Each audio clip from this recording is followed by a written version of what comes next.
Hey guys, welcome to a brand new episode of Harry Potter Wizards Unite. Today we are talking about this. Niantic released a tweet saying, "Thanks for all the kind words. We're excited to boldly push to the future of AR forward with you."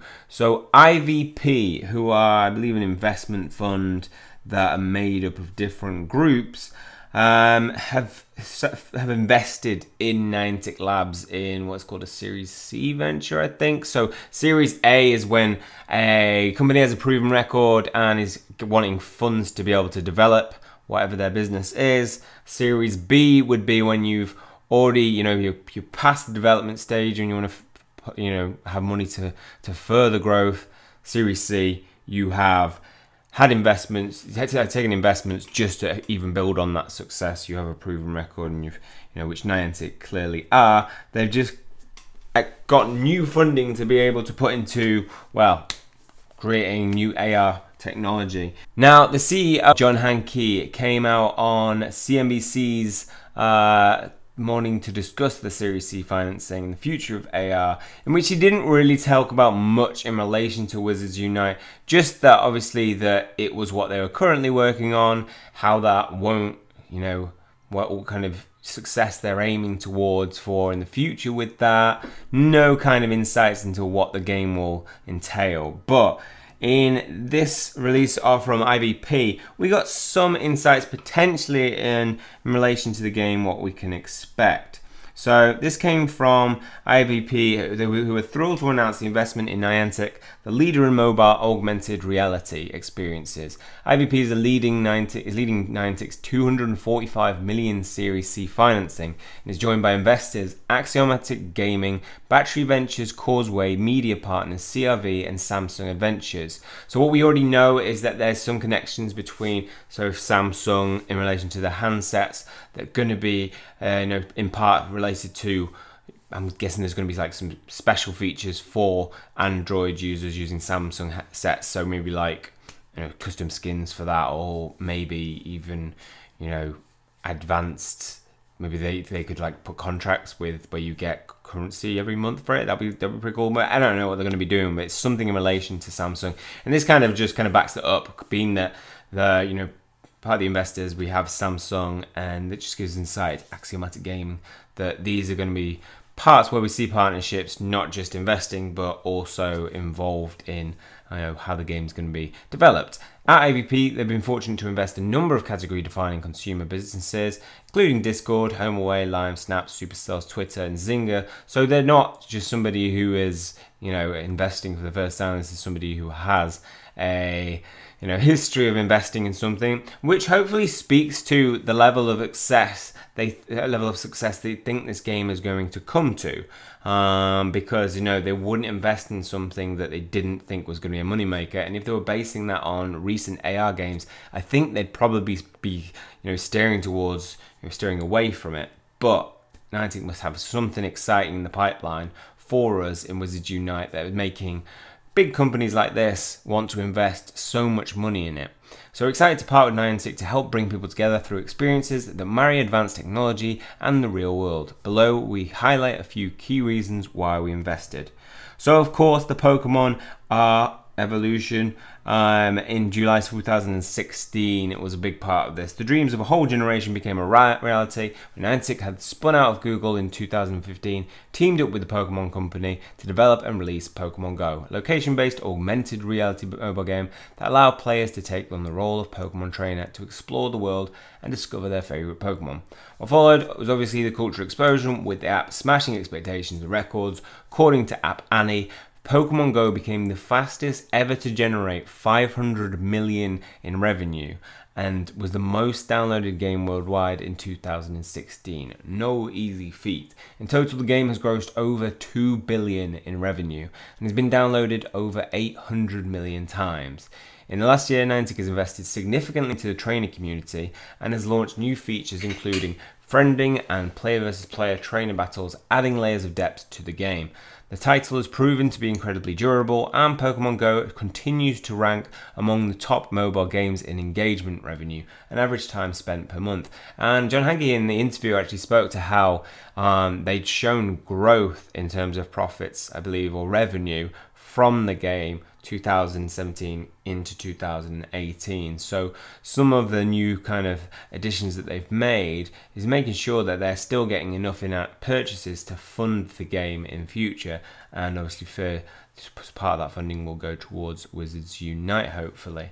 And so Go continues to be ranked among the top mobile games in engagement, revenue, and average time spent per month. Despite its outstanding success, we believe that Pokemon Go has barely scratched the surface in terms of what augmented reality games are capable of. Niantic have also developed differentiating competency around building community through festival-style events. So events like the Community Day events, Safari Zones, these things have been a very unique feature, which I don't think we've had. Like, you know, obviously in esports you have these big events where people go and compete for, but nothing in the same way as we've seen in Pokemon Go, where loads of people just flock to catch certain Pokemon. Bringing magic to life though. While for many companies the singular success of a product like Pokemon Go would lead to a sense of satisfaction, Niantic and IVP believe we are just at the beginning of the AI era. In fact, to take the next step in that journey, your help is requested by the Ministry of Magic. So brushing up on our spells, get your one ready and enlist now. This year's Niantic further blur the boundaries of reality and fantasy with its new title, Harry Potter Wizards Unite. Inspired by J.K. Rowling's Wizarding World and the Harry Potter franchise, having received a sneak peek into the gameplay, this is the big one. Sneak peek into the gameplay, we're excited by the game's potential to captivate millions around the world by bringing the fantastical world previously only accessible by imagination to life. So this is the first mention anywhere that we've had of actual gameplay, that it is ready, that it is playable, that there is some form of the game in development, that you are able to look at how this game is going to be played. And that's really encouraging going forward into 2019, because it means that potentially we've got something, you know, in terms of where we're at, we're not so far away as that there's nothing to even like give a demo to people. And again, going back to that point I made earlier where IVP are going to invest in something, that much money, 245 million, or part of that, you know, you've got to be pretty like blown away by a product if you're going to commit in that much money into it. So the power of Niantic's game does not lie solely in the IP. So the IP of obviously Pokemon Go, the IP was huge, and Harry Potter is going to be different. I think I looked at some stats on, you know, user base for Harry Potter and Pokemon Go, and no, I think it was in the Order. They were talking about it. So the Order podcast, they were talking about how, what the difference in terms of user base is, in terms of fan base. Pokemon Go is the biggest. So over Harry Potter, Pokemon was a bigger, you know, user-based, fan-based towards it. Harry Potter is also, I think it's like the second biggest IP, biggest fan base. I think they're very different fan bases, you know, different. I mean, they're along the same kind of timeline, but Harry Potter with the Fantastic Beasts is still something that very much is very successful. So Fantastic Beasts films, but like compared to Pokemon, you know, Pokemon Go, I Choose You, 2017, I think that was, or 16. You know, that's not going to be pulling in massive money and massive fan base. It might pull in new fans, you know. My 3-year-old loves Pokemon, so it's going to pull people in, but I don't think to the same way that Harry Potter or the Wizarding World franchise is doing that. And I think a big part of that difference is in the Asia market, in terms of the user base within Asia is huge, and it's mad for Pokemon Go. You know, you've got, you know, Pikachu days. I think there's a Pikachu day in Japan where it's like a holiday, which they have every year. So whereas we have like Bank Holiday Monday for May, they actually have it for a Pikachu, like Pikachu's birthday.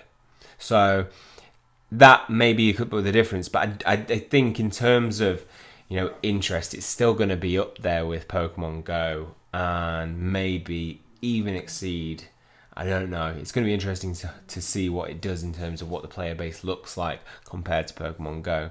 Again, obviously, it's also going to have that element of being for the novel player, person who wants to try something novel. they might think, well, you know, it's not going to have that same novelty as Pokemon Go because that was something completely different. Ingress, yeah, was there, but it was the platform in combination with something, you know, people could, you know, engage with. So, yeah, the power of the Niantic games don't lie solely in the IP, but in the company's ability to weave creative gameplay, compelling storylines, and weave creative gameplay. So, does that mean that, you know, we're going to be able to see the storyline element? There has been talk of that there will be a storyline component to Wizards Unite. So, unlike Pokemon Go, there will be like a set, you know, single player maybe mode that we're playing through a storyline, which could be really interesting and something definitely that is unique. I don't think I've seen anything like that. The closest I've seen to that is in Ghostbusters World, which had a sort of storyline which was meant to change, you know, in different seasons, but I don't think the game, you know, had the successes enough to kind of further that. So it just has one season where it has a kind of like a loose storyline as you're going through it, but nothing major. So it'll be interesting to see if they do have that, and it'll be good to see along that because, you know, Hogwarts Mystery was lacking in a lot of things, but I don't think it was lacking in the storyline. And if they can combine that element into Wizards Unite, I think you've then got great storyline and great gameplay, making it a, you know, an more all-round experience that most of the player base will enjoy.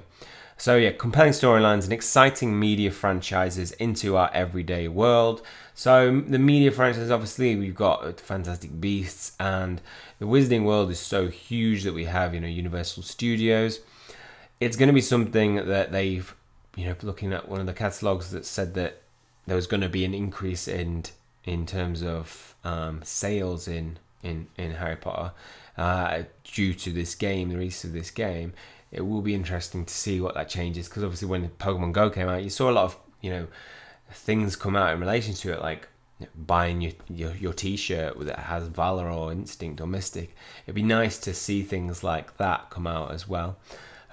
We see Pokemon Go and Harry Potter Wizards Unite are just the beginning, and they can't wait to see what the Niantic has in store for the future. So they're even looking at above and beyond that, how that's gonna, you know, past Harry Potter Wizards Unite, what Niantic are going to be looking to do, and therefore making that investment now in preparation for that.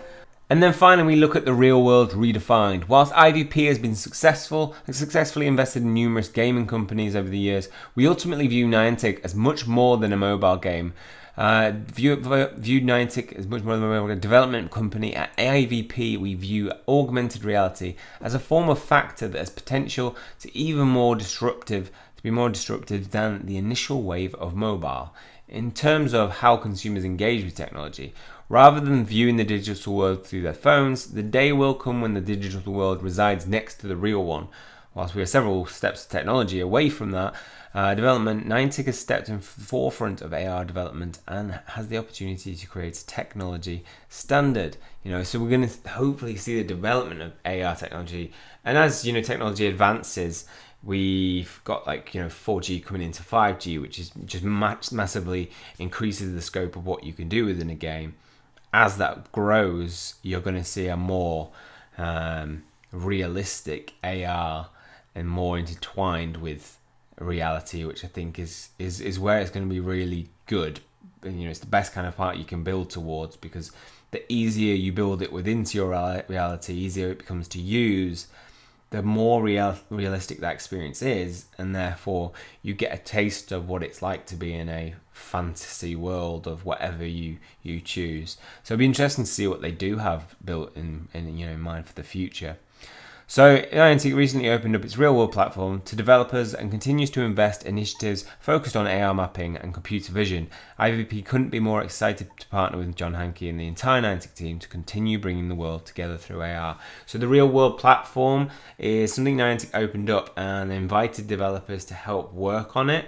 So I don't know, you know, I'm not technology-wise, I don't know what that really means, other than I'm guessing you're looking on building, you know, people coming in and creating code to develop better AR mapping, better code to new different things. So we've seen in, if you look back on one of the Wizards video that I did on tech coming in Wizards Unite, potentially looking at maybe it might be looking at building things like that and integrating it into gaming. So it's going to be interesting. I'm super excited about what we have to come for Wizards Unite. It's the first time we've got any talk. Main thing, the point that kind of stands out for me is that IVP got an experience of using the actual, phone with the gameplay involved, and that's the first we've had anybody talk about gameplay in this game. So it might not be too long away before we're talking about beta. I'm thinking I think if a beta is going to come, it's going to come in March. Please let me invited. If you want to be invited to that, make sure to check out the video that I put out this Tuesday on beta and how to best increase your chances to get into that. Okay, well that's all for this one. Hopefully you've enjoyed it. If you have, please hit the like button and hit the subscribe button if you want to keep up to date with future content and information. That is all from me. See you guys soon.